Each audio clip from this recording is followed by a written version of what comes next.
Welcome back to the lab.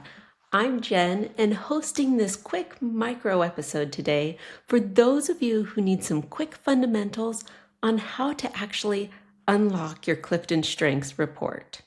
So consider this your quick start guide if you are not familiar with strengths and have not yet completed the assessment. So first, let me quickly hit on what CliftonStrengths is. CliftonStrengths is an assessment that identifies your natural patterns of thinking, feeling, and behaving. It measures 34 distinct talent themes and ranks them in order of dominance.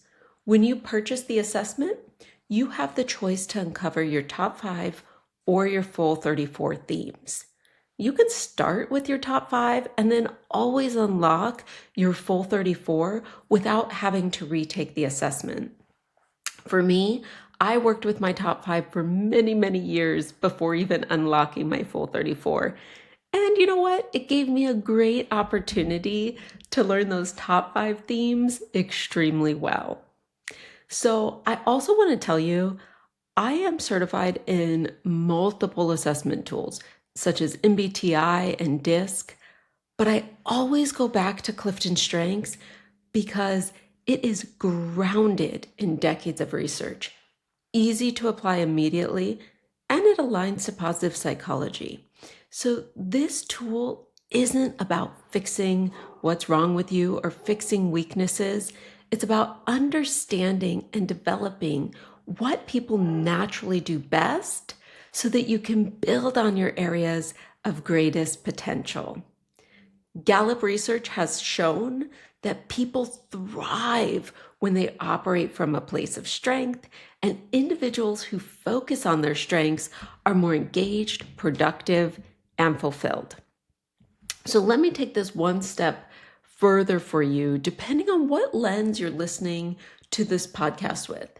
If you are an individual, CliftonStrengths provides you that language for really understanding yourself, how you think, what energizes you, what gives you insights on where you'll thrive.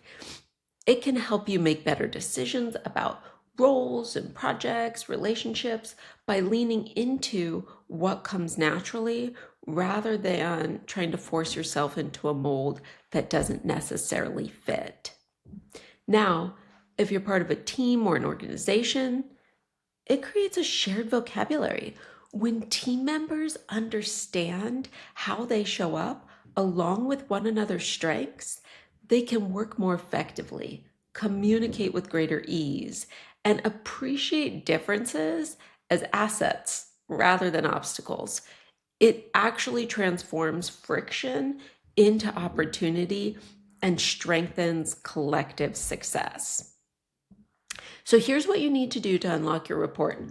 Just go straight to the Gallup Store website. I'll put a link on my website so that you know exactly where to go. If you have an assessment code already, you can apply it where it says redeem code. If you do not have an access code, you can buy your preferred assessment, pick the top 5 or the full 34, and then you are ready to step in and complete the assessment. So just a couple tips before you start. You will need to create an account so that you can access your report and tools. Save your username and password so that you can come back to your dashboard after you complete your assessment and download your PDF report. And here are a few more things just to keep in mind regarding the assessment so that you get the most accurate results for you. First, this is very important. Clear time and space for this. Set aside 30 to 45 minutes of completely uninterrupted time. There are approximately 200 paired statements, and you want to have the quiet time to think and select the option that resonates the most for you. If you get distracted or start multitasking, the assessment can time out, or it won't yield the results that resonate with you, or you'll have to start over. So it's worth dedicating the time to just knock it out. With that, I would say go with your gut. The assessment moves fast. Those 200 statements or so only gives you 20 seconds per question. Don't overthink it. Don't overanalyze. Do not try to find hidden meaning. Go with your first gut instinct, and it's likely the truest reflection of your natural wiring.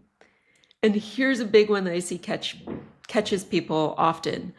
Don't select neutral for every answer. Otherwise, it won't be able to yield a report that's useful for you. Or if you select too many neutral options, it won't be able to yield a report at all, and it will suggest that you retake it. No one sees your raw answers or what you selected individually for each question, so just truly go with your gut. Which leads me to my third point for you. Answer as you, not as your job description or what others think you should say. This is a major trap. Don't answer based on who you think your boss or others want you to be or who you think you should be. Answer as the rawest, most authentic version of yourself outside of any specific role. The honesty in your answers will give you the greatest opportunity to leverage this report. So then once you finish your assessment, your reports are generated instantly. So go in, read it. As you look at your reports, focus on the top 5 or focus on the top 10 if you got the full 34. I often see people jump straight to what they don't have or look at the bottom of the report. And that's not value added to focus on what you don't have at this stage. Start this journey by thinking about what do you have? What is natural? Where can you lean in? All themes carry their own power and edge. Themes are really neutral until they're leveraged. So there's no better or worse themes, good or bad themes. So just know your unique combination of themes are unique to you. And using your report rather than just letting it gather dust is where you're going to get to impact. So the report will give you information, but you really want to apply it to gain the value from it. So I encourage you, go through a coaching session to learn about your report, learn how to apply and aim your themes. Or if you're an organization or a leader, do a team training for folks to give them the tools and the fundamentals and the resources for how to best leverage their reports as individuals and teams. Finally, as we close out, here are a couple micro actions for you on what to do once you've completed your assessment and have your report. First, read it and create your highlight reel. Get a highlighter or grab a pen on your digital tool or print it out and go through the report. Underline, cross out whatever resonates with you or doesn't. It's okay to say these are the things that really reflect who I am and how I show up. And it's okay to say this doesn't resonate with me. All of that gives you insights. So then second, share with someone else. Pick one theme from your top 5 that really resonated with you. Share it with a peer, a partner, a spouse, a friend. Tell them what you uncovered. Give a quick example. See what they think. Often others can see our strengths in us before we do. And then third, spot it in action for the next 48 hours or so. Become an observer of yourself. Notice where that top theme is active and showing up as you move through your day and how you communicate, connect, think, or get things done. And then fourth, learn about these themes. If you want to learn about the individual themes, Gallup has a ton of resources on their website, and there are also several good podcasts out there.